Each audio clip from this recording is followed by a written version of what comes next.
This is ERi-TV, dear viewers. Welcome to English News Broadcast for this hour. Coming up are the major headlines for today. Meeting on implementation of development programs. Call made to control harmful practices against women. Floods displace 26,000 people in Ghana. And Germany wants gas from Nigeria.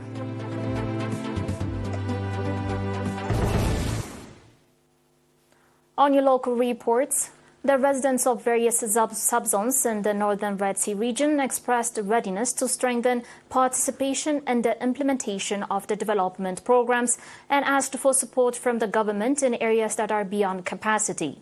The residents expressed that at the meeting they conducted with the governor of the northern Red Sea region, Ms. Asmeret Abraha. At the meeting, the residents called for alleviating the existing potable water supply problem, for missionary support in the roads renovation and water and soil conservation activities, for speeding up the installment of communication facility, as well as for construction of maternity waiting rooms at health facilities.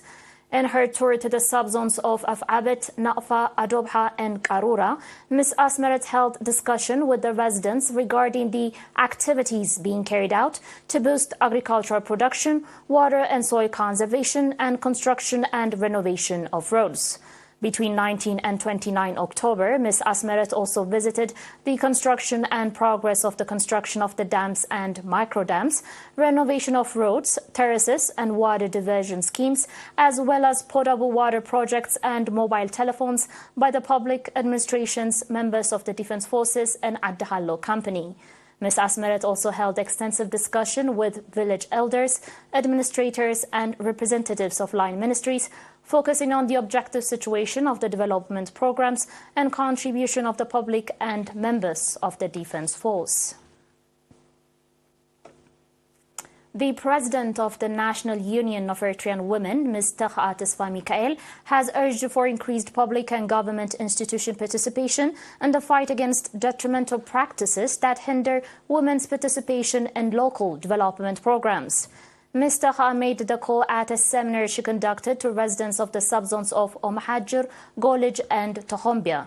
Speaking on how most harmful practices are avoided because of government policy, as well as women's commitment and struggle, Ms. Taha urged for stepping up efforts to control the incidence of harmful practices that are occasionally encountered and are negative to women's well-being. In addition, Ms. Taha praised the involvement of women in women-centered development initiatives and urged the government and partners to step up their efforts in order to achieve better results. The participants on their part called for the sustainability of the seminar and promotional activities focusing on women. On your last domestic report, as part of the effort to provide timely and efficient administrative service, the Northern Red Sea Region Administration provided training to 85 staff members of the subzones of Nafa, Adobha and Karura on administration.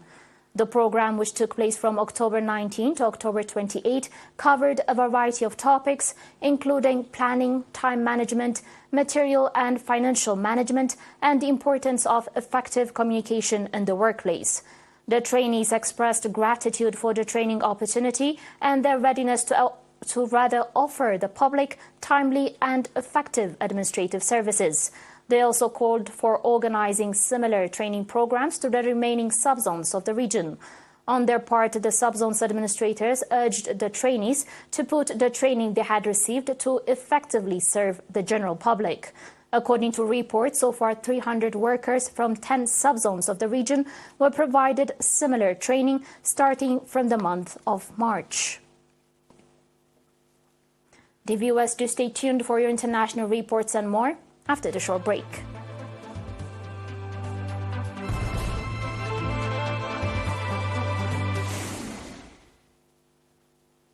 Welcome back. The lower Volta basin in Ghana is grappling with dire situation following the release of excess water from the Akosombo and Kupon dams, leading to severe flooding. The residents are fighting against both the fury of the nature and the flood caused by man-made actions, with their very existence hanging in the balance. According to local reports, many residents have lost their businesses to the flood waters. Even critical installations including hospitals, morgues, schools, banks and marketplaces are underwater. The National Disaster Management Organization, with support from the Ghana Navy and other security agencies, are frantically working to relocate the affected people. On your final report, German Chancellor Olaf Scholz landed in Nigeria on Sunday as part of a two-nation tour of West Africa. The Chancellor's trip to Africa, his third since taking office in 2021 and his second this year, comes as Berlin is looking for new energy sources as it transitions away from relying on Moscow for gas supplies.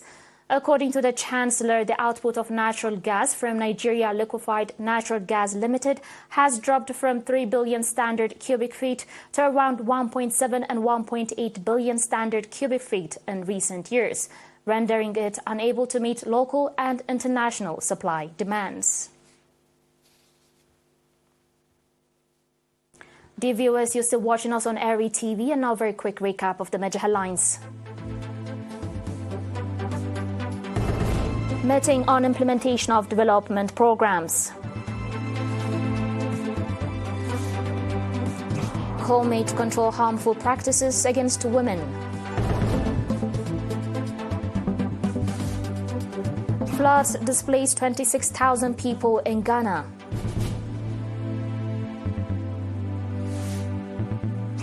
And Germany wants gas from Nigeria.